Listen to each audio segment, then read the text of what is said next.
Olá, meu nome é Getúlio e aqui é no Enem. E na aula de hoje nós vamos estudar filosofia juntos, hein? Que tal?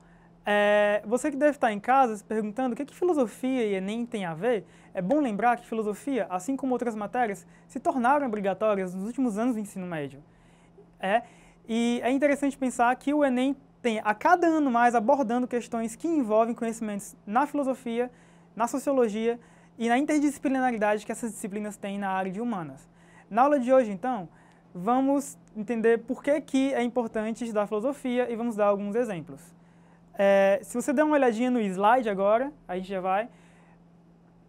Um filósofo que tem caído rotineiramente no Enem e que é muito importante na história da filosofia é o Platão. Você já ouviu falar de Platão? Se não, é o momento da gente estudar agora.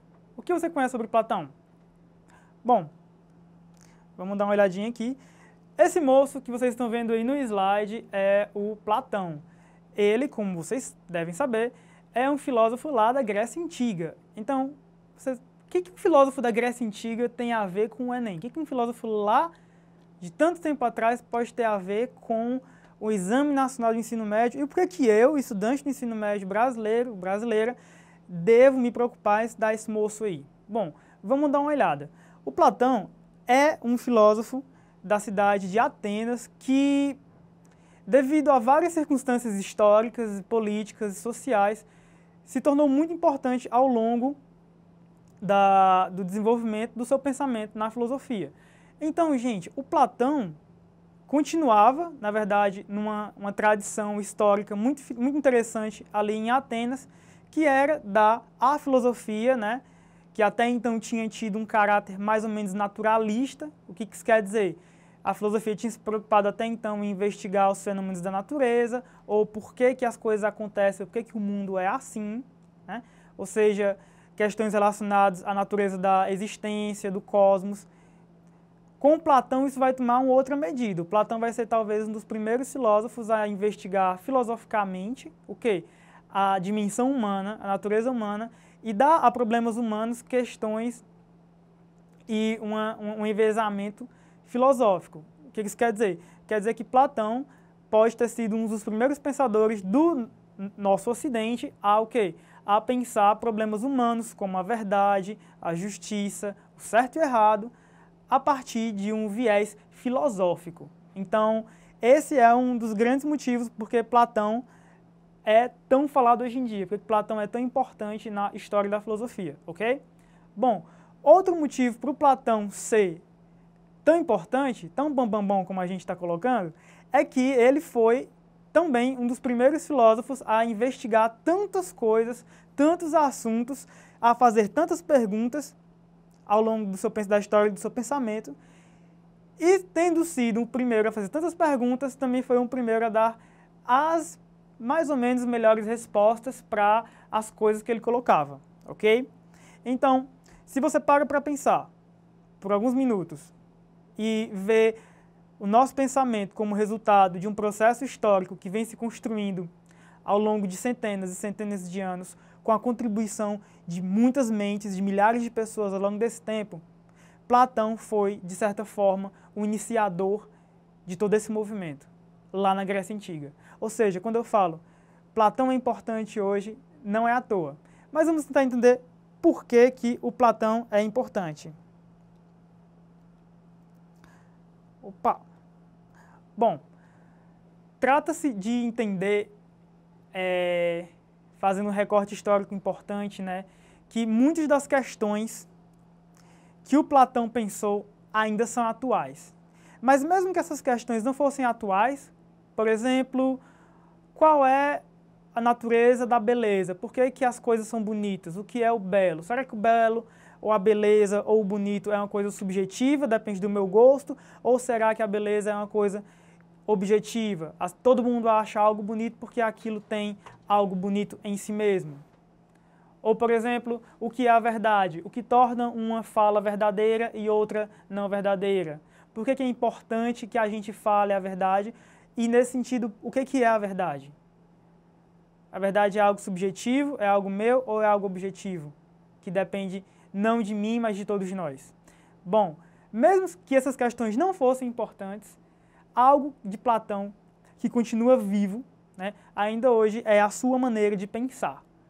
É o modo como ele organiza os pensamentos que, de certa forma, cristalizou-se na tradição do pensamento ocidental. Ou seja, hoje você que nunca escutou de falar de Platão antes, ou ouviu mais ou menos, mas não sabe muito bem o que é Platão, o que é um Plato grande, não. Mesmo você que não sabe quem foi essa pessoa, certamente vai estar pensando o mundo a partir de coisas que esse cara pensou milhares de anos atrás, 2.500 anos atrás.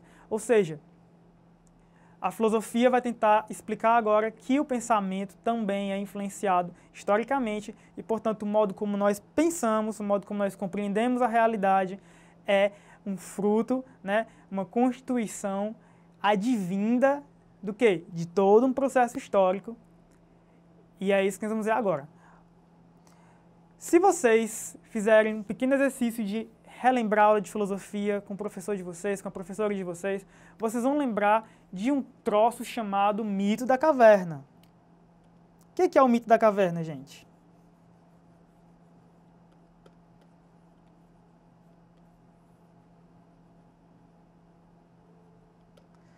Ora, a gente lembra lá da primeira aula de filosofia que o mito é uma coisa, a filosofia é outra.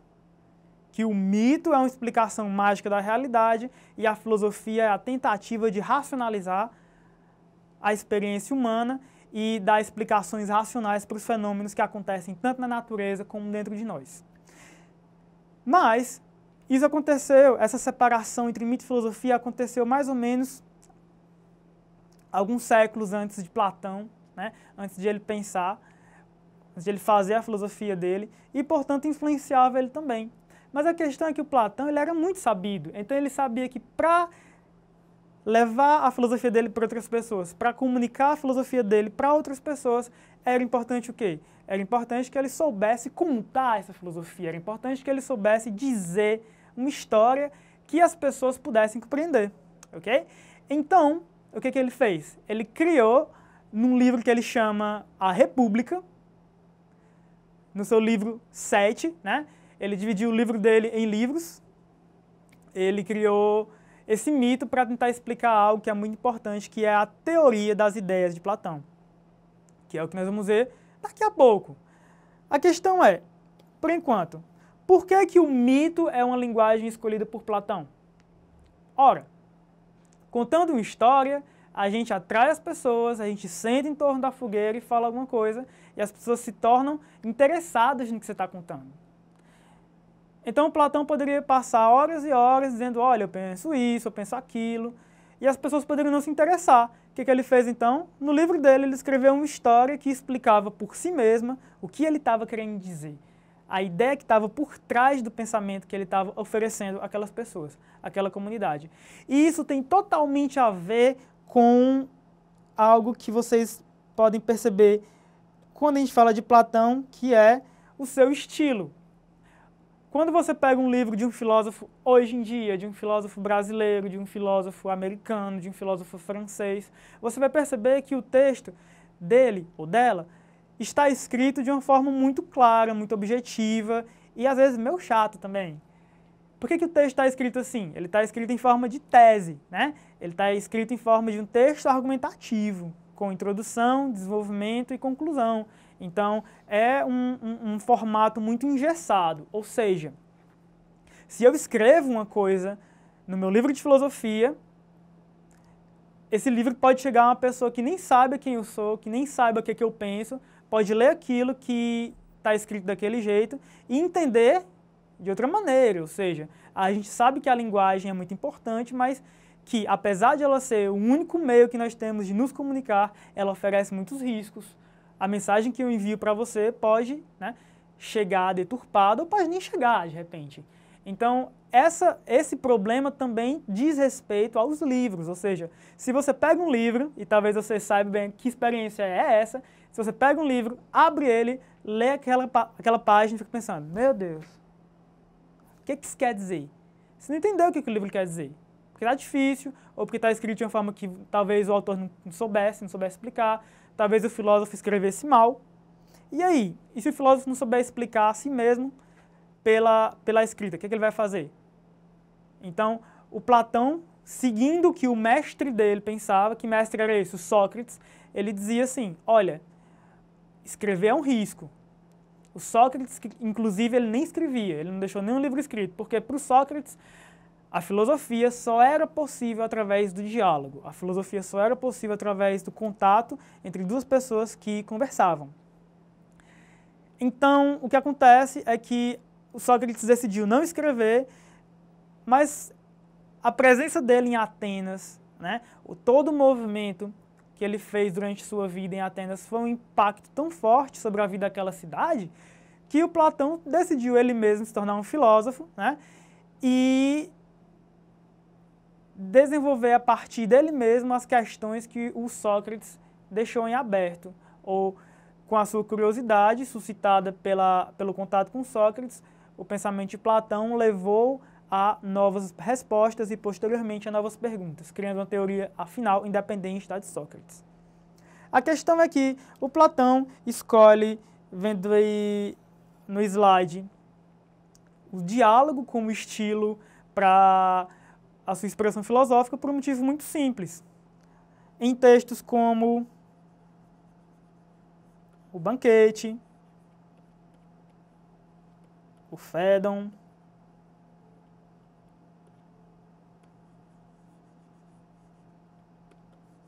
o Eutífron e, claro, a famosa República.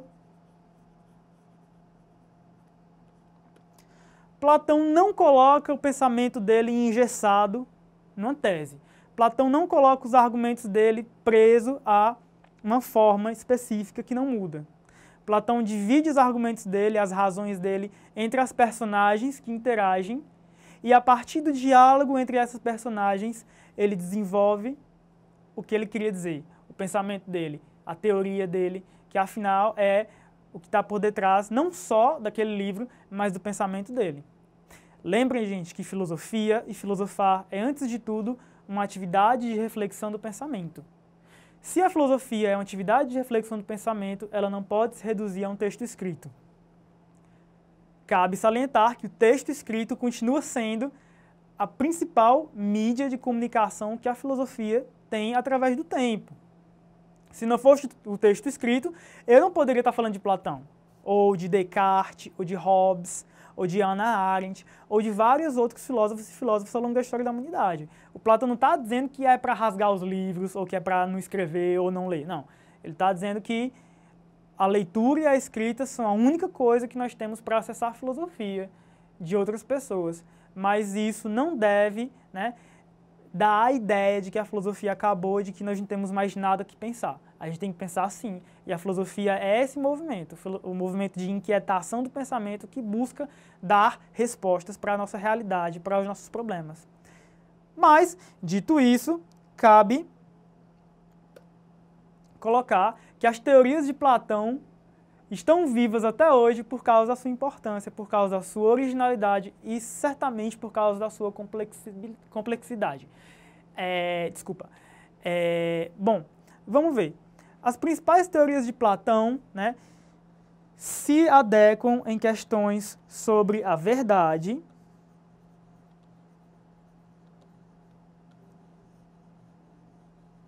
a justiça e a beleza. Essas três coisas, para Platão, dizem respeito ao que ele entendia como o bem. Mas como assim? O bem e o mal, como coisas que lutam entre si? Não é bem assim. Platão não pensava na existência, na realidade, como uma luta entre o bem e o mal. Mas ele entendia que existem coisas boas e coisas piores do que as coisas boas. E todas essas coisas têm em comum entre elas o quê? Que elas podem ser comparadas de alguma forma com algo melhor do que elas. Então todas as coisas, todos os sentimentos, todas as pessoas, todos os animais, todos os objetos, afinal, todo o total da realidade pode ser colocado em, de alguma maneira, grau de comparação com a ideia da excelência, do bem ou do máximo que uma coisa pode ser. Ou seja, essa ideia de bem platônico não é exatamente a ideia de bem moral, né, sobre o que se é certo a se fazer, mas a ideia de perfeição existencial, a ideia de quanto mais uma coisa é, melhor ela é. Então, para Platão, a coisa mais boa que existia, essa melhor coisa seria o quê? Seria o bem em si, a coisa que por si mesma é excelente, aquilo que por si mesmo existe em absoluto. Então, essa existência primordial, né, que talvez dialogue aí com os pré-socráticos como a origem do mundo, mas não necessariamente. Esse bem primordial é a essência guia do pensamento platônico, e mesmo que desde o primeiro diálogo platônico até o seu último diálogo, né, que existe uma carreira de muitos anos de filosofia, e, portanto, existe uma mudança do primeiro Platão para o segundo Platão, ao longo de todos esses Platões, de todas essas mudanças de pensamento, a ideia, né, de que existe uma coisa boa acima de todas as outras, ela se mantém mais ou menos, né, imutável ao longo de todo o pensamento de Platão. Então, a principal, né, teoria que o Platão oferece para explicar ao mesmo tempo a realidade natural como a realidade humana e como essas duas realidades se relacionam, ou seja, como que a minha vida que eu tenho se relaciona com o universo, ou como que a existência do planeta, dos rios, dos deuses, diz respeito à minha própria existência, e como elas, né, se conectam entre si. Então, na tentativa de buscar explicar a existência da humanidade, do ser humano, dos sentimentos e pensamentos humanos, da virtude humana, diante de um cosmos, diante de um universo, onde o ser humano está e em que não necessariamente tem uma relação de pertença, na tentativa de explicar que o ser humano é uma continuação do universo, uma continuação do cosmos e, portanto, né, um candidato a conhecedor, né, dessa realidade, o Platão cria o que nós chamamos da teoria das ideias, né? E o que são a teoria das ideias?